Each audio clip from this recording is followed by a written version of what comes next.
আসসালামু আলাইকুম প্রিয় খামারি ভাই ও বোনেরা, আশা করি সবাই ভালো আছেন। গাবিটা দেখতেছেন, এই যে রাস্তা, আমাদের মাঠে যাওয়ার রাস্তা, ফেনা এখানে একেবারে ভর্তি। এই রাস্তা দিয়ে এই মাত্র আসলো, সারাদিন মাঠে ছাড়া খেয়েছে, কোনো মানুষ তাকে রাখতে হয়নি। এটা এতটাই লক্ষ্মী। আর এই যে দুইটা, এই দুইটা কিন্তু এখানেই মানে গোয়ালেই মানে খায় সারাদিন। এদেরকে যদি আমি ছেড়ে দিই, এরা মানে সারা বাংলাদেশ চক্কর দিবে, এইরকম অবস্থা। এই জন্য এদেরকে ছেড়ে দেওয়ার কোনো অপশন নাই। এদেরকে এখানে এই গোয়ালে তাদেরকে ঘাস কেটে এনে দিতে হয়, এখানেই সে খায়। আর আজকে যেহেতু এখন বিকেল টাইম, মোটামুটি দেখছেন ফেনা খেয়ে মানে মোটামুটি আলহামদুলিল্লাহ দেখতেছি খুবই সুন্দরভাবে, চমৎকারভাবে তারা খেয়েছে এবং তাদের পেট মোটামুটি ভরে গেছে। আর গাভীটাও একেবারে পেট ভরে এই সারা মাঠ একেবারে চক্কর দিয়ে, মানে সারা মাঠ ভালোভাবে সে খেয়ে, তার যখন একেবারে পেট ভরে গেছে তখন অটোমেটিকলি সে বাড়িতে চলে আসে। এখানে আসলো অটোমেটিকলি, এই যে দেখতেছেন এখান দিয়ে কিন্তু আজকে আসছে, কিন্তু বাছুরটা নিয়ে আসেনি। বাছুরটা কিন্তু এই যে পরে আসতেছে, বাছুর 10 মিনিট পরে, 10 মিনিট আগে গাভীটা আসছে, এখন এই যে দেখেন বাছুর অটোমেটিকলি। আপনারা হয়তো মানে বলবেন যে মানে আমি এগুলা গফ দিচ্ছি, আসলে গফ না, মানে কোনো গল্প না।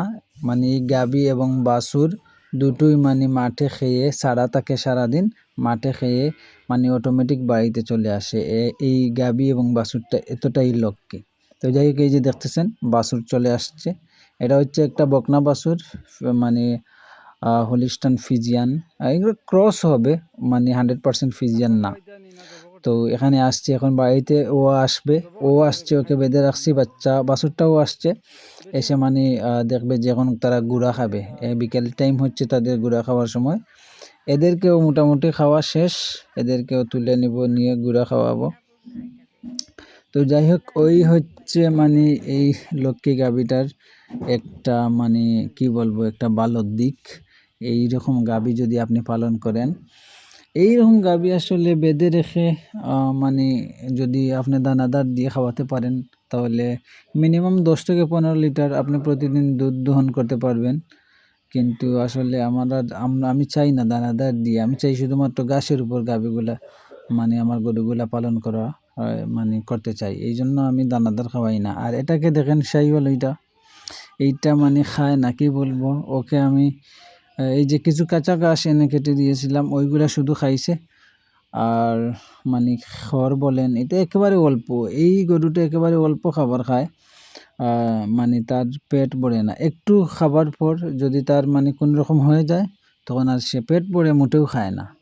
মানে তাকে 3 বেলা খাবার দিতে হয়, তো 3 বেলায় সে কোনো সময় তার পেট ভরে না, এইরকম অবস্থা এই শাহিওয়াল বাছুরটার।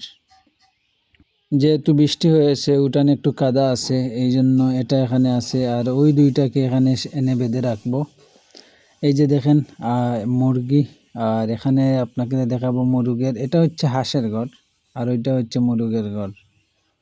হাঁস আলাদা, মুরগ আলাদা সম্পূর্ণ। এগুলোও মাঝে মধ্যে আমাদের গ্রামের বাড়ি তো এগুলো পালতে হয়। এগুলো আমাদের প্রতি বাড়িতে, গ্রামের প্রতিটি বাড়িতেই আছে। এদের মোটামুটি খাওয়া শেষ, এদেরকে আমি এখন ওই শাহিওয়ালের কাছে নিয়ে বাঁধবো, বেঁধে তাদেরকে আমি গুঁড়া দিব। আর এটাকে এখানে বেঁধে রাখলাম কারণ হচ্ছে ও তো মাঠে একেবারে কচি ঘাস খায়, এই জন্য ওর গোবর একেবারে নরম, মানে ও যে ওর লেদা যেগুলো আছে গোবরগুলা, ওগুলো একেবারে নরম। এই হলো আজকের আপডেট আমার খামারের।